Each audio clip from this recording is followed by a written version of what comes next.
Saya awali, Assalamualaikum warahmatullahi wabarakatuh.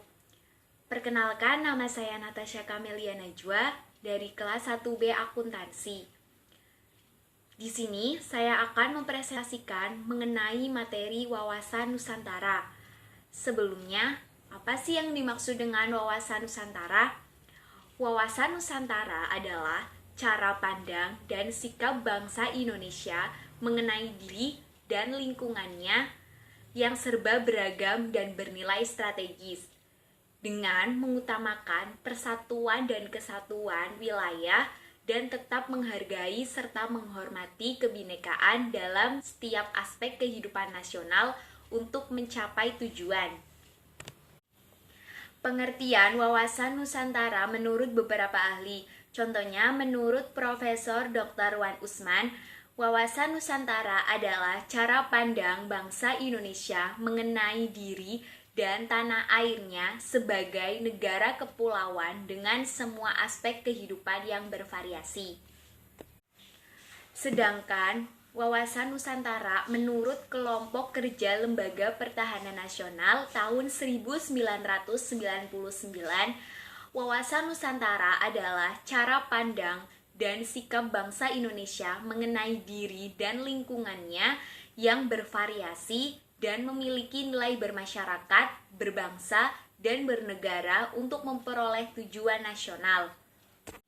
Jadi, dari 3 pengertian tersebut dapat ditarik kesimpulan bahwa wawasan Nusantara adalah cara pandang tentang Indonesia yang beragam dengan orientasi mempertahankan kesatuan untuk tujuan nasional. Selanjutnya ada kedudukan wawasan Nusantara. Wawasan Nusantara sebagai wawasan nasional bangsa Indonesia adalah ajaran yang diyakini kebenarannya oleh seluruh rakyat Indonesia agar tidak terjadi penyimpangan dan penyesatan dalam perjuangan menggapai dan mewujudkan tujuan dan cita-cita nasional. Jadi, adanya kedudukan wawasan Nusantara menjadi landasan visional untuk menyelenggarakan kehidupan nasional dalam berbangsa dan bernegara. Kedudukan wawasan Nusantara dalam paradigma nasional dapat dilihat yang pertama, ada Pancasila sebagai falsafah dan ideologi bangsa, serta dasar negara yang berkedudukan sebagai landasan ideal. Yang kedua, ada Undang-Undang Dasar tahun 1945 yang berkedudukan sebagai landasan konstitusional. Yang ketiga, ada wawasan Nusantara sebagai visi nasional yang berkedudukan sebagai landasan visional. Yang keempat, ada ketahanan nasional yang berkedudukan sebagai landasan konsepsional. Dan yang kelima, ada GBHN sebagai politik dan strategi nasional yang berkedudukan sebagai landasan operasional. Kemudian ada fungsi wawasan Nusantara. Wawasan Nusantara juga mempunyai fungsi. Apa sih fungsinya? Fungsi wawasan Nusantara sebagai pedoman, dorongan, motivasi, serta rambu-rambu dalam penentuan kebijakan, tindakan, perbuatan, dan keputusan bagi penyelenggara negara di tingkat pusat dan daerah, maupun bagi seluruh rakyat Indonesia dalam kehidupan bermasyarakat, berbangsa, dan bernegara. Selain tadi ada fungsi wawasan Nusantara, sekarang ada tujuan wawasan Nusantara nih. Apa sih tujuannya? Wawasan Nusantara bertujuan mewujudkan nasionalisme yang tinggi di segala aspek kehidupan masyarakat Indonesia yang lebih mengutamakan kepentingan nasional daripada kepentingan individu, kelompok, suku bangsa, daerah, dan golongan. Tapi bukan berarti kok menghilangkan kepentingan individu, kelompok, suku bangsa, ataupun daerah. Tapi kepentingan itu akan selalu dihormati, diakui, dan dipenuhi selama tidak bertentangan dengan kepentingan nasional.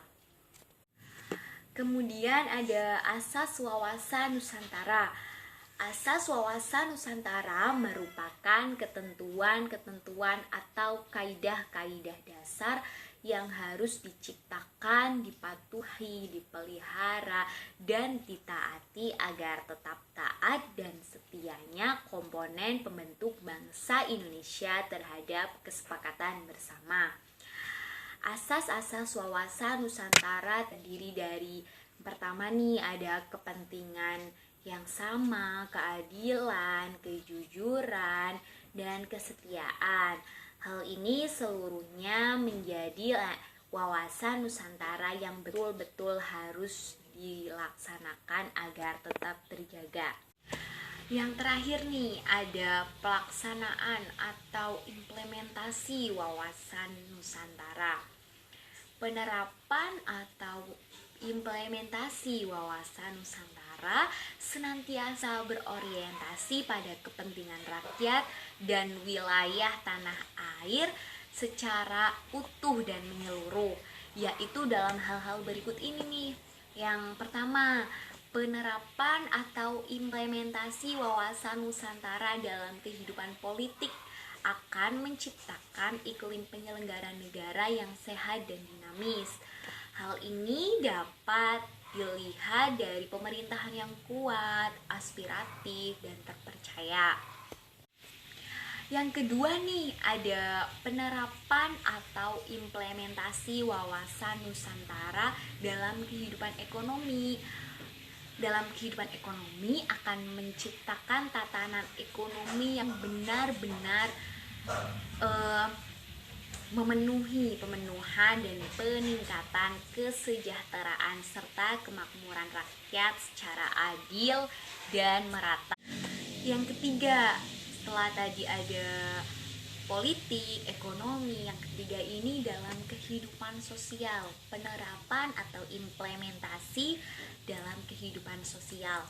Hal ini akan menciptakan sikap lahiriah dan batinnya yang menghormati, menghargai, menerima, dan mengakui segala bentuk kebinekaan dan perbedaan sebagai karunia Sang Pencipta. Yang terakhir, keempat, ada penerapan atau implementasi wawasan Nusantara dalam segi kehidupan, pertahanan, dan keamanan. Hal ini akan menumbuh kembangkan kesadaran cinta tanah air dan bangsa yang selanjutnya akan membentuk sikap bela negara pada setiap warga negara. Ya, mungkin hanya itu saja yang bisa saya sampaikan dalam presentasi materi mengenai wawasan Nusantara. Kurang lebihnya saya mohon maaf. Wassalamualaikum warahmatullahi wabarakatuh.